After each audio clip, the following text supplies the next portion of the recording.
오늘 저는 여러분과 함께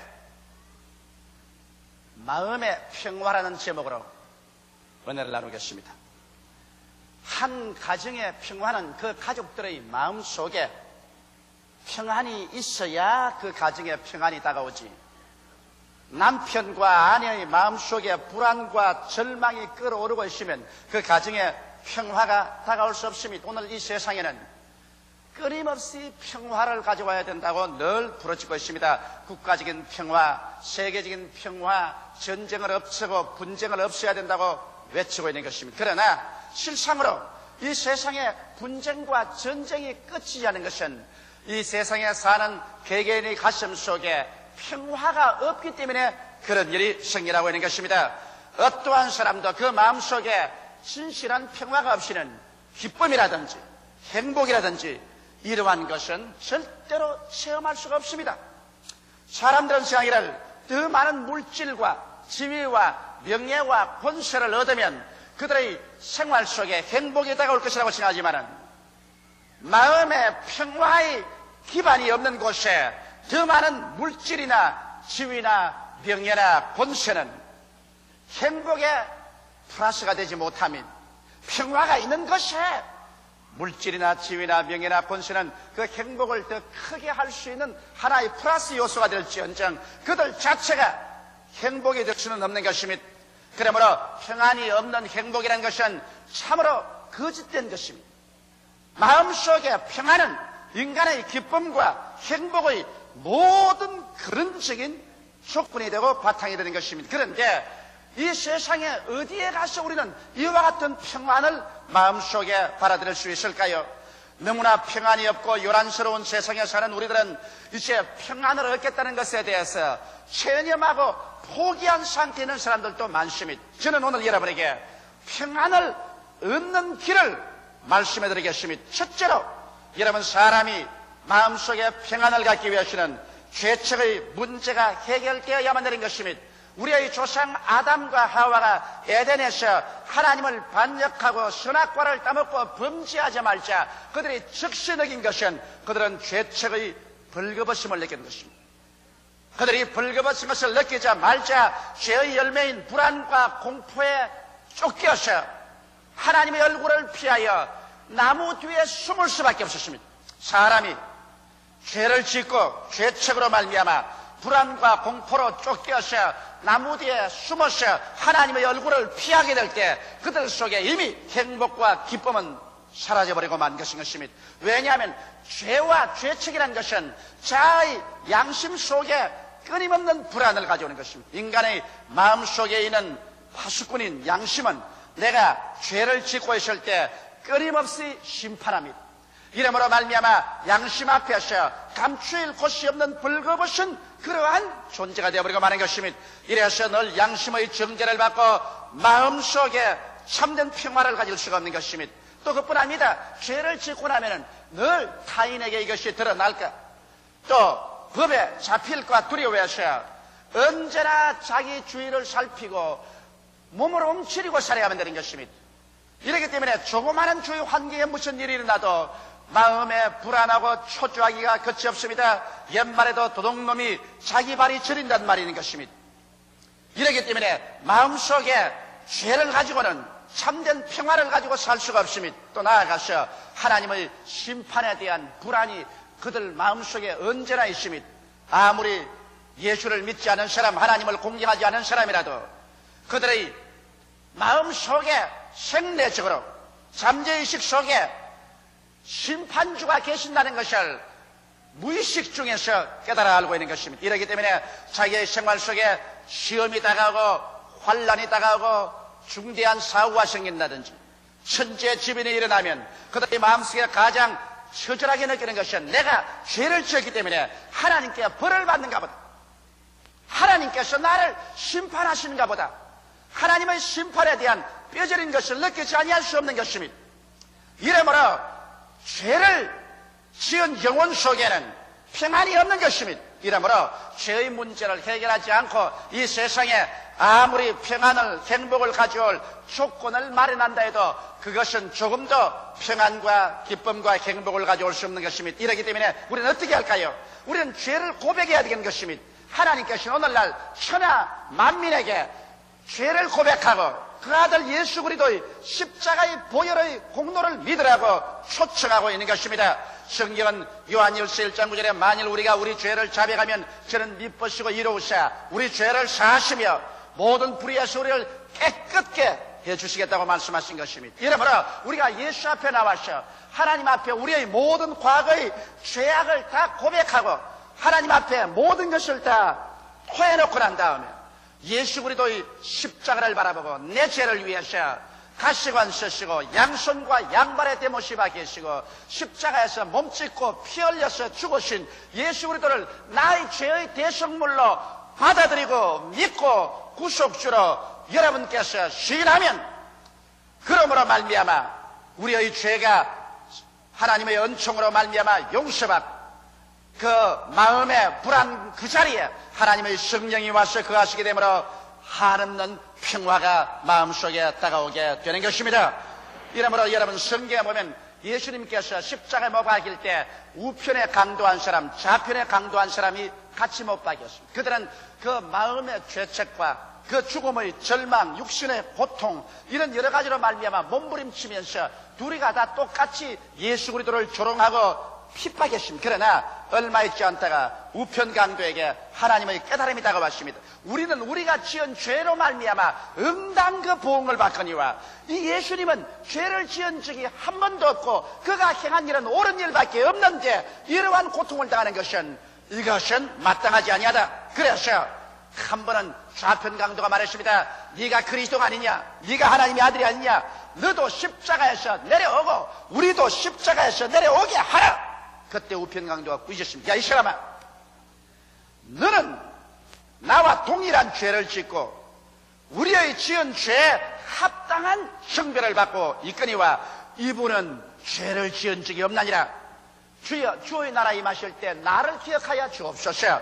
예수님께서는 즉시로 그의 호소를 들으시고 그의 죄를 사해 주셨습니다. 그리고 오늘날 내가 나와 함께 나군에 있으리라. 예수 그리스도 이 말씀을 받고 난 다음에 이 우편 강도는 마음속에 무한한 평안을 느꼈습니다. 그는 비록 십자가에 못 박혀서 처절한 형벌을 받고 죽어가지만은 그 마음의 고통이 사라졌습니다. 양심의 정죄가 사라지고 하나님 앞에서의 심판이 사라지고 그의 마음속에 출렁이는 용서와 그리고 용납받은 즐거움이 충만한 것입니다. 그는 죽지만은 그러나 그 고통 중에서 평안을 가지고 죽을 수가 있는 것입니다. 오늘날 우리의 가슴 속에 넘치는 용서와 하나님의 용납함을 받았다는 그 인지가 성령으로 말미암아 가득 차일 때 우리의 마음속에 평안을 갖고 살 수 있는 기반이 마련되는 것입니다. 이러기 때문에 예수께 나오는 사람들마다 주님께 나와서 먼저 죄를 자백하고 죄사함을 받고 하나님께 울고 기도하고 예수를 구주로 모시고 나면 그 희한하게 무언지 모르게 모든 세상 걱정거리가 사라진 것처럼 마음이 편안하게 뱃속에서부터 평강이 채워지는 체험을 하게 됩니다. 이것은 죄에서 노연함을 받아 이제는 양심에 쫓기고 그리고 타인과 법에 쫓기고 또 하나님의 심판에 쫓겨서 숨어 사는 그 마음의 자세가 이제는 안심하게 되고 평안하게 되기 때문에 그 결과로 평안이 다가오게 된 것입니다. 둘째로 우리가 마음의 평안을 가지고 살기 위해서는 수고하고 무거운 짐을 하나님께 내어 맡겨야 그러한 평안이 다가옵니다. 빌립보서 4장 4절로 7절에 있는 말씀대로 아무 것에도 염려하지 말고 이와 같이 말했는데 여러분 염려라는 것은 마치 독한 연기가 나는 방에 앉아서 그것을 마셔서 질식하는 것과 같이 염려와 근심이 가슴속에 안개와 구름처럼 피어오를 때 이것은 여러분과 나의 영혼을 질식시켜버리고 마는 것입니다. 염려와 근심보다 더 무섭게 사람의 뼈로 마르게 하는 일은 없습니다. 이러기 때문에 사람의 얼굴을 보면 그 사람이 요사이 걱정거리가 있는지 없는지 대만이 합니다. 얼굴에 광채가 사라지고 얼굴이 거칠거칠해지고 빛이 없어지고 그리고 여위어집니다. 뼈가 마릅니다. 염려와 근심은 오늘날 우리로 하여금 정말 도적질 당하고 죽임을 당하게 하는 것입니다. 그런데 하나님께서는 아무 일에도 염려하지 말라고 말한 것입니다. 만일 주님께서 염려에 대한 책임을 져주지 않겠다면 우리 보고 그와 같이 입술에 발린 것이라 아무것도 염려하지 말라고 그렇게 말하려는 만무한 것입니다. 주님께서는 수고하고 무거운 짐진 자들아 다 내게로 오라 내가 너희를 쉬게 하라고 말씀하실 때 이것은 주님께서 진실로 당신의 마음의 뜻을 우리에게 표시한 것입니다. 주께서 염려와 근심을 맡아주지 않을 뿐이 우리에게 그런 말로서 우리를 속일리는 만무한 것입니다. 염려는 여러분과 나를 파괴하고 죽이는 공적인 것입니다. 주님께서 이 염려를 제하여 주셔야 우리가 진실로 생명을 얻되 더 풍성하게 얻는 삶을 살아갈 수가 있는 것입니다. 어떻게 염려를 제할까요? 이 성경은 말씀하기를 모든 일에 기도와 간구로 감사함으로 너희 일을 하나님께 아뢰라고 말한 것입니다. 우리가 하나님께 염려와 근심을 가지고 나와서 하나님께 기도와 간구로 이것을 하나님 손에 맡겨야 되는데 어떻게 할까요? 하나님의 약속을 알고 그 약속을 위해 맡겨야 되는 것입니다. 사람들은 말합니다. 기도하고 간구하고 하나님께 맡기려고 해도 하나님 손길을 모르는데 어떻게 맡기느냐고요. 하나님의 말씀은 바로 하나님의 손길인 것입니다. 그러므로 주의 약속의 말씀을 듣고 읽고 난 다음 그 말씀에다가 우리 염려와 근심을 내어 맡기면 주님께서 책임져 주시는 것입니다. 저는 최근에 와서 상당히 많은 마음속에 고통과 시련이 있었습니다. 내가 나를 여러 가지 말로서 거짓으로 거스려서 욕하고 괴로워하는 사람들로 말미암아 마음이 고통스러울 때 나는 성경 말씀 가운데 이 말씀이 언제나 하나님의 팔로서 내게 나타나는 것입니다. 내가 직접 원수를 갚지 말고 하나님의 진노하심에 맡겨라. 원수 갚는 것이 내게 있으니 내가 갚으리라.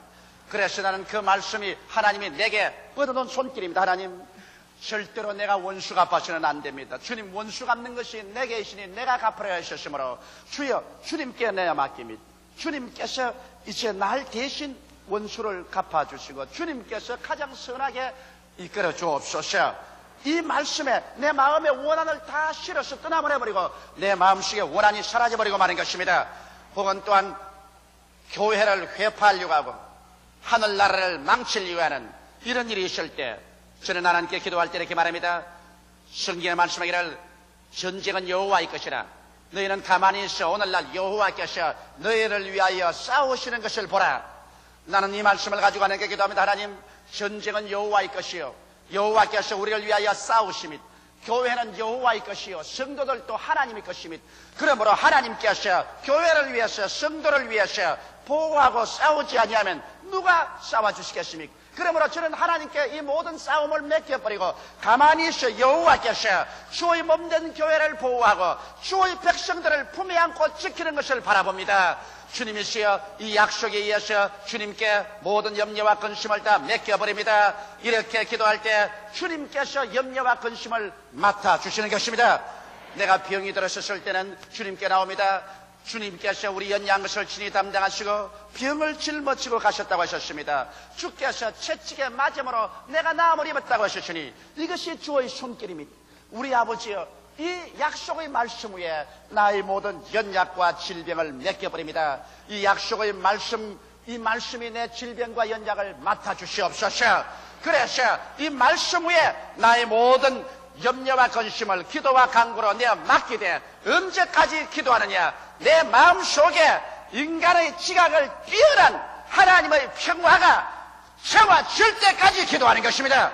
마음에 불안 초기가 있을 때는 아직까지 내가 맡기지를 못하는 것입니다. 그러나 내가 계속 기도하고 부르시면 내게 있던 그 무거운 짐이 떨어져 나가서 주의 약속의 말씀 위에 모두 다 실어서 주님께로 보내버리고 마는 것입니다. 주님께로 모든 짐이 옮겨졌다는 증거로서 우리의 마음 가운데 평화가 솟아오르기 시작하는 것입니다.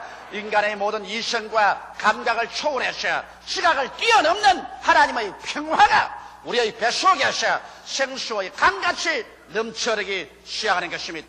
셋째로 여러분 우리가 마음의 평안을 얻고 살기 위해서는 자족함을 배워야 되는 것입니다.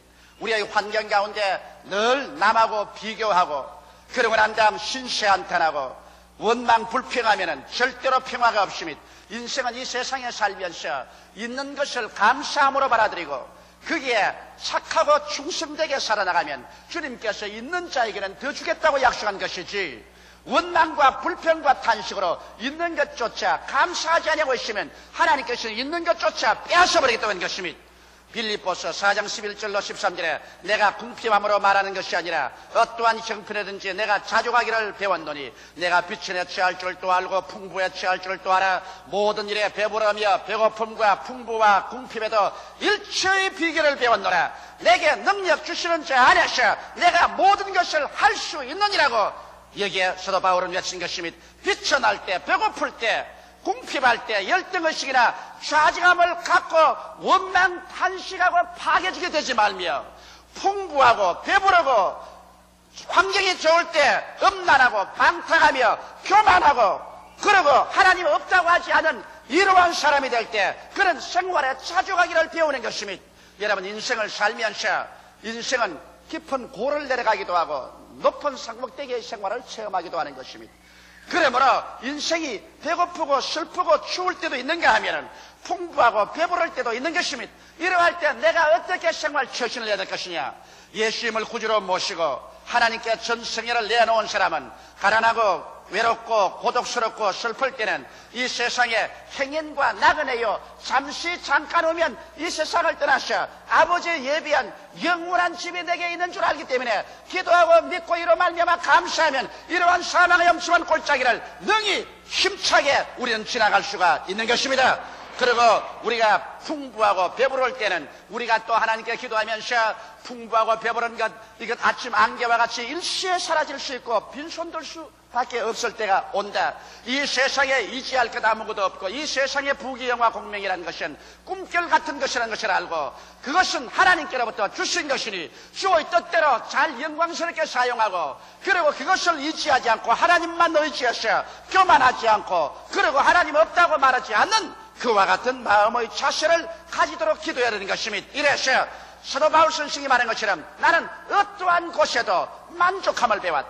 가난할 때도 궁핍할 때도 외로울 때도 풍부할 때도 잘 살 때도 그곳에서 나는 스스로 지족하기를 배웠다고 말한 것입니다. 이러므로 여러분 우리가 이 세상을 살면서 자기의 있는 환경에 하나하나 있는 것을 들어서 하나님께 감사하고 그러고 난 다음 참 인생을 감사와 찬양 나아가서 온전히 충성과 성실로 살아나가면 주님께서 우리에게 더 축복을 주시는 것입니다. 부하고 귀할 때 이것은 하나님께서 내게 주신 것인 줄 알고 어느 순간이고 하나님께서 이것을 옮기시면 나는 빈손 들고 갈 수밖에 없다는 것을 알고 교만하지 말고 주님 앞에 낮아져서 온전히 그것도 하나님께 내어 맡기고 있는 것을 없는 것처럼 생각하고 하나님 중심으로 살게 될 때 자족함을 배울 수가 있는 것입니다. 사람이 마음속에 자족함을 배우지 아니하고 늘 불평하고 원망하며 탄식하고 살면은 이 사람 마음속에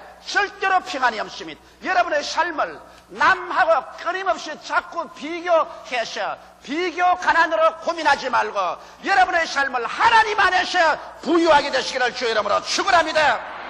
하나님 안에서 내가 구원받은 기쁨, 영생 얻은 기쁨, 성령 받은 기쁨, 천국의 내 것이 된 기쁨, 하나님께서 일용할 양식을 주시는 기쁨, 주 안에서 내 신분과 처지대로 살아갈 수 있는 것을 감사하게 생각할 때 마음속에 평안이 다가오는 것입니다.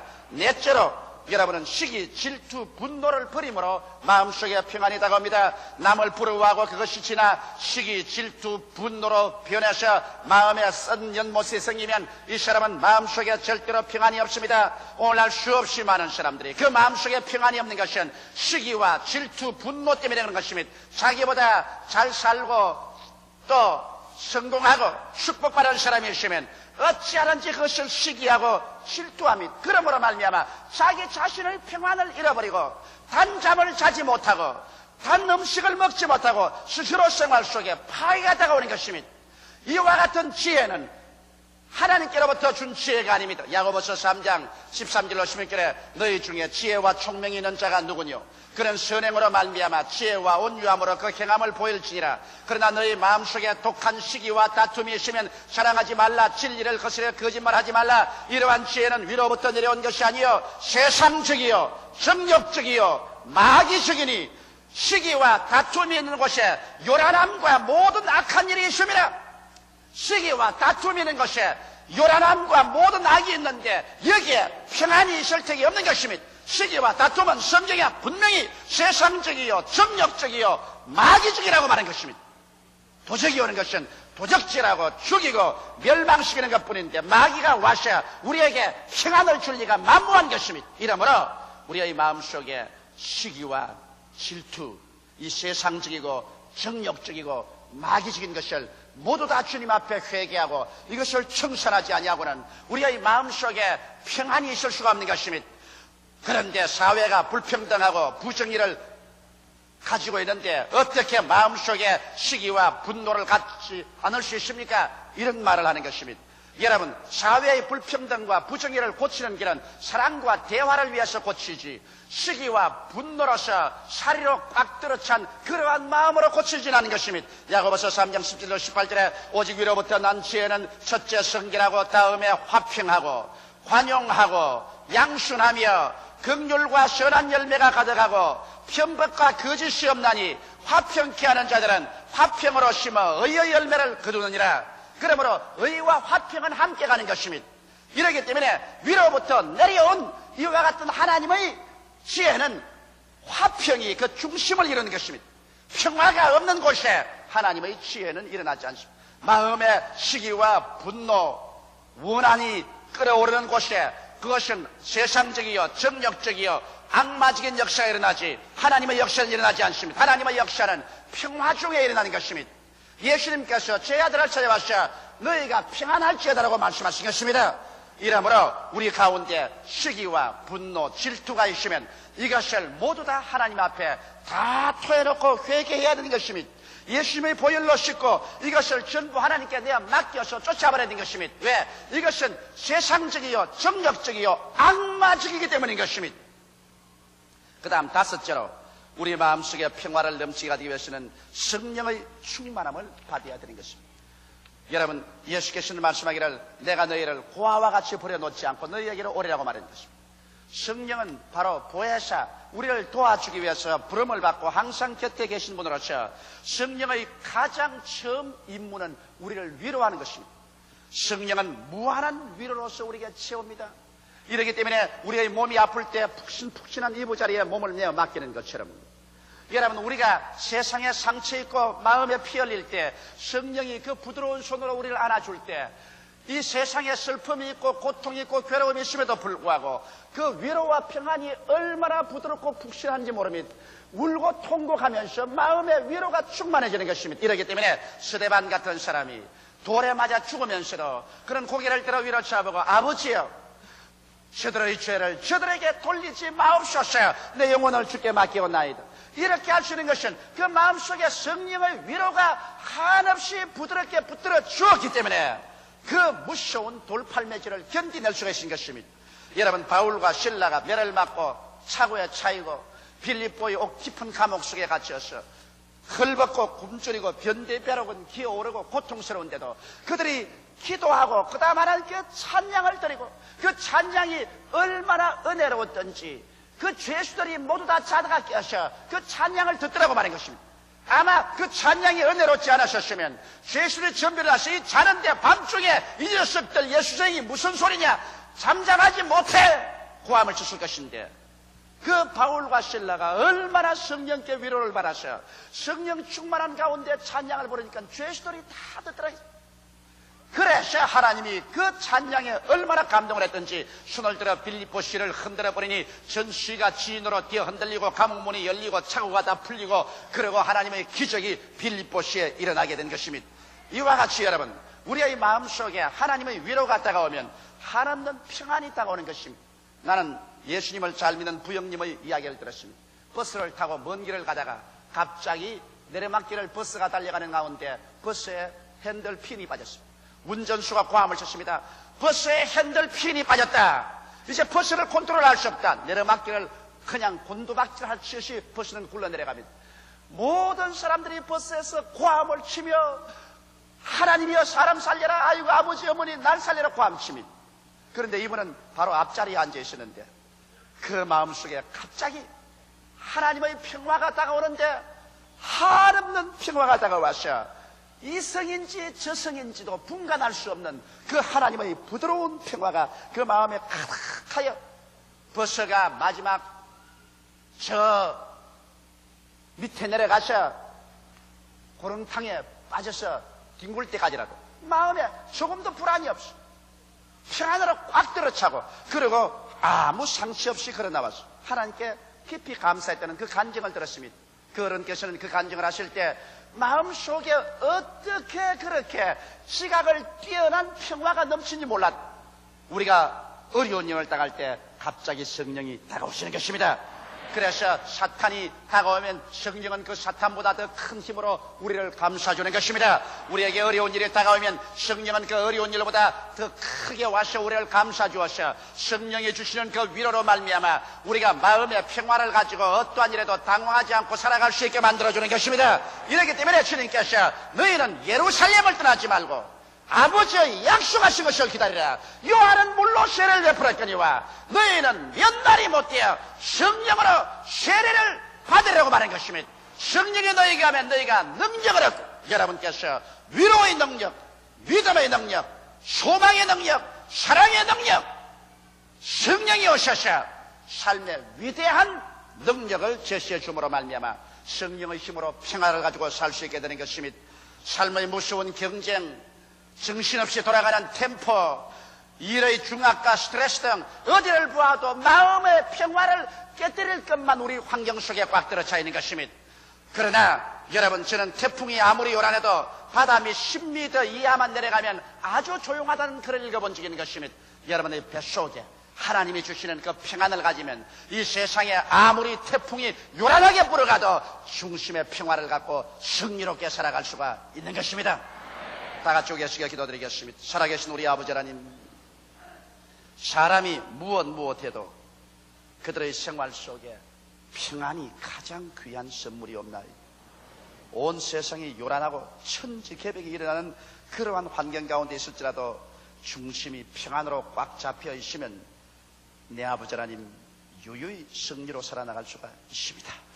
우리 옛말에 범에게 물려가도 정신만 차리면 산다고 했습니다. 우리 아버지 정신을 차린다는 것은 마음의 중심에 평안을 가지는 것이 아니겠사옵나이까. 오늘 아버지여 바라옵고 원하오니 우리 주 예수 그리스도의 은총과 하나님의 축복과 성령의 위로 가운데서 우리 모든 성도들이 이 세상에서 도저히 금이나 은으로 구할 수 없는 이 평화로서 충만하게 되게 하여 주시옵소서. 예수님 이름 받들어 기도하옵나이다. 아멘.